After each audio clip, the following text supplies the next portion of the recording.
The San Antonio Spurs select David Robinson from Navy. They called him the Admiral, a towering presence, a two-time NBA champion, league MVP, and one of the most dominant big men of the 90s. David Robinson built his career on discipline, strength, and leadership. He wasn't just an athlete, he was a force of nature who seemed to do everything the right way. But even a man as composed as the Admiral had opponents he couldn't stand. Because behind the calm demeanor, Robinson was in constant battle. He played in an era loaded with legendary centers and forwards, and night after night he had to face players who tested him physically, mentally, and emotionally. And no matter how professional he was, there were rivals who drove him crazy. Some were too powerful, others too crafty. Some used trash talk to get under his skin, while others simply refused to back down. And as much as Robinson respected greatness, there were matchups he flat out hated. "I knew I had to bring my very best just to survive," Robinson once admitted. "There were guys who pushed me beyond my limits, and I didn't enjoy it one bit." So, today we're breaking down the top 6 players David Robinson hated the most, the battles that defined his era, the opponents that left bruises on his body and his pride, and the legends who forced the Admiral to fight harder than ever before. And trust me, one name on this list will shock you.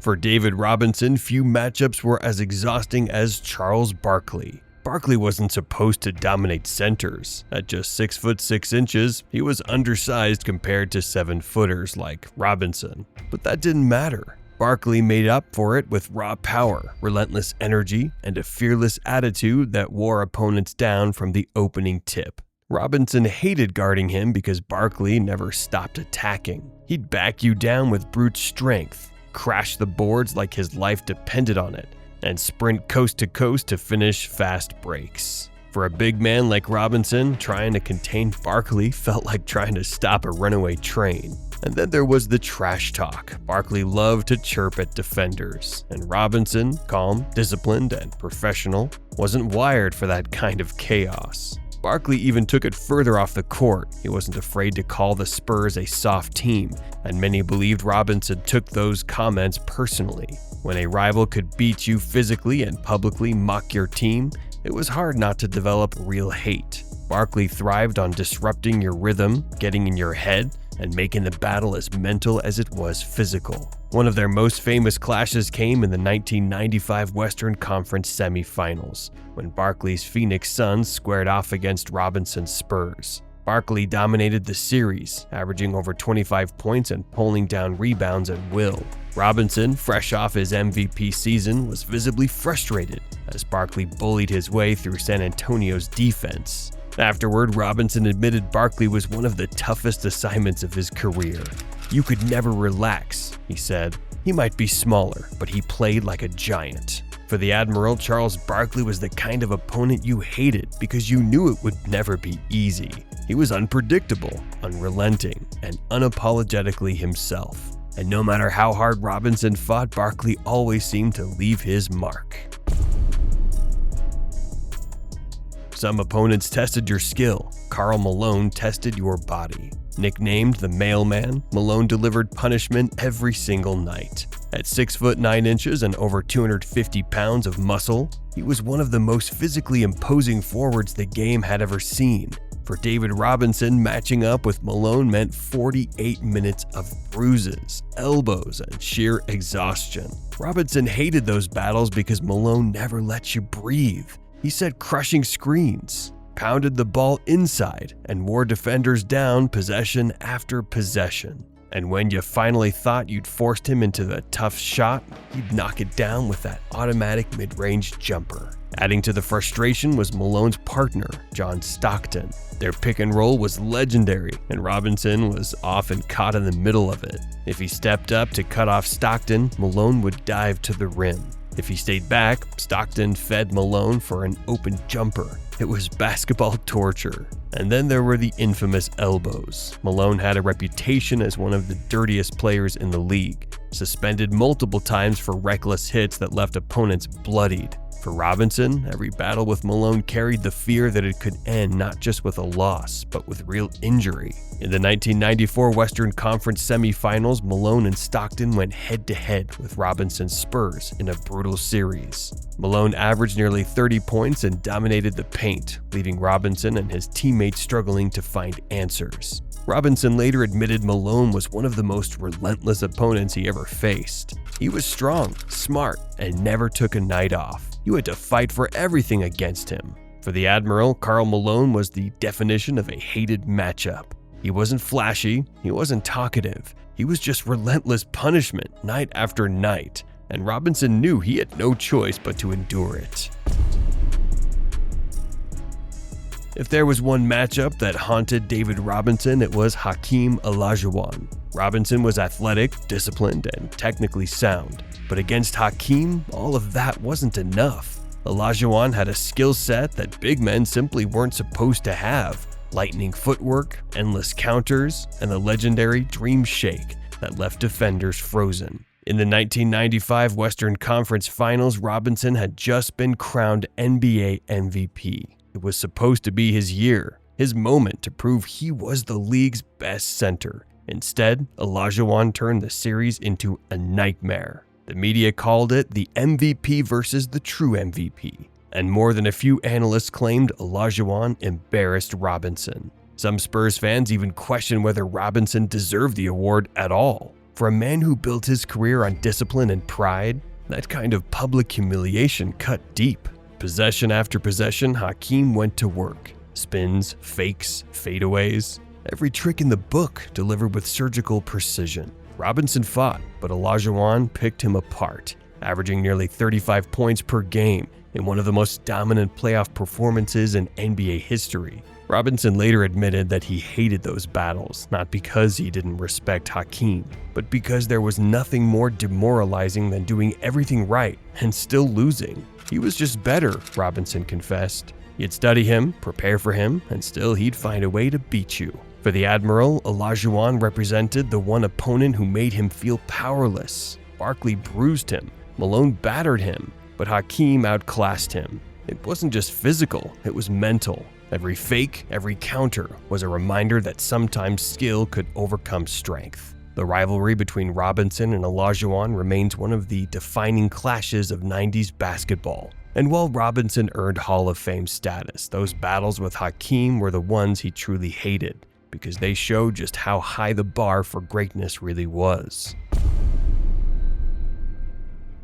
When Shaquille O'Neal entered the league in 1992, he changed the job description for centers overnight. And for veterans like David Robinson, it meant hell. Shaq wasn't just big, he was a force of nature. 7 foot 1 inch, over 300 pounds, and shockingly quick for his size. He dunked with violence, shattered backboards, and bullied opponents in ways the NBA had never seen. For Robinson, guarding Shaq was one of the few times he truly hated his assignment. Robinson was strong, but Shaq made him look small. Every post-up was a collision, every rebound a wrestling match. And once Shaq got position, it was over. Robinson later admitted, "You couldn't move him, you couldn't stop him, you just had to survive." Their clashes in the mid-90s became highlights for the league's big man era. One moment still stands out. During a 1994 matchup, Shaq backed Robinson down, dunked over him, and screamed in his face. Robinson, usually composed, was visibly rattled.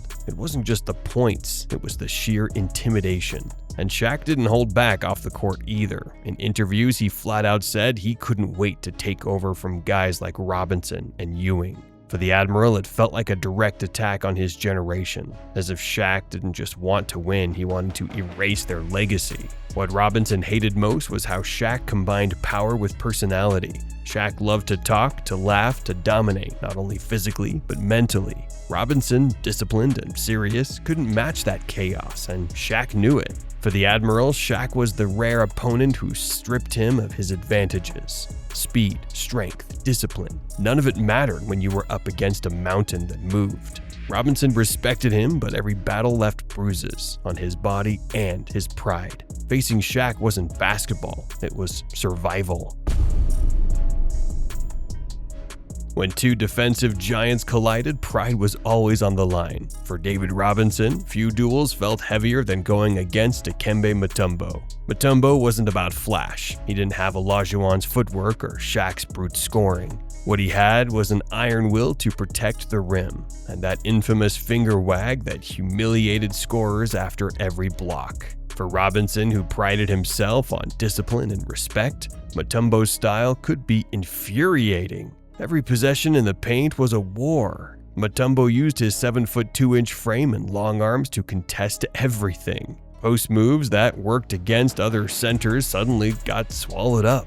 Layups turned into rejections. And even when Robinson managed to score, Mutombo was right there on the next play, ready to make him work again. The clashes between the Spurs and Nuggets in the mid-90s were brutal. Robinson often had to carry San Antonio's offense. But with Mutombo guarding the paint, every bucket came at a price. You couldn't get anything easy, Robinson later admitted. He made you fight for every inch. And then there was the mental side. Mutombo's finger wag wasn't just a gesture. It was psychological warfare. It reminded Robinson and everyone else that he had just been denied. For a player as proud and competitive as Robinson, that sting lasted longer than the block itself. In the end, Robinson respected Mutombo's greatness, but in the heat of battle, he hated those matchups. Because going against Mutombo wasn't just about scoring points, it was about fighting through a wall of defense, possession after possession, knowing the wag was waiting if you failed.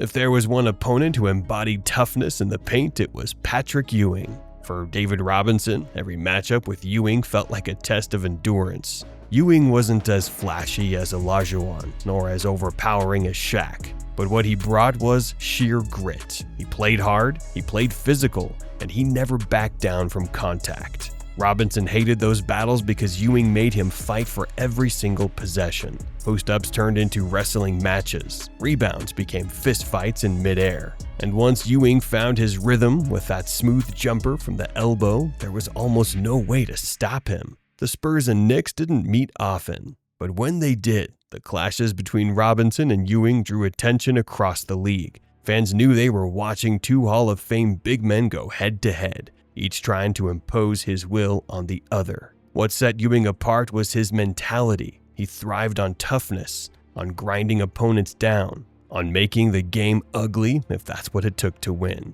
Robinson, disciplined and polished, struggled with that street fight style. It wasn't his comfort zone, and Ewing forced him into it every time. Robinson once admitted, "Patrick never gave you an inch. You had to bring everything or he'd punish you."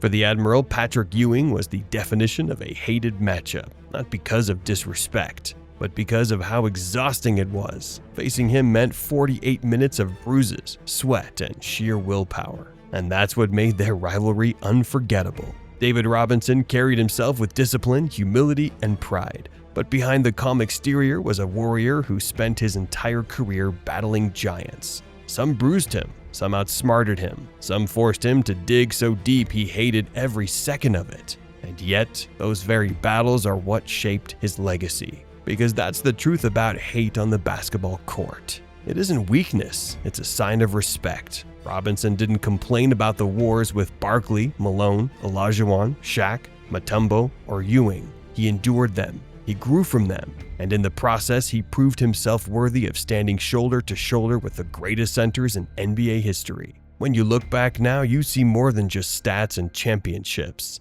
You see a man who faced every challenge, no matter how punishing, and never ran from the fight. That's why the Admiral is remembered not just as a champion, but as a legend. So now the question is yours. Which of Robinson's rivals do you think tested him the most? Drop your answer in the comments, and don't forget to subscribe for more stories of basketball's fiercest battles.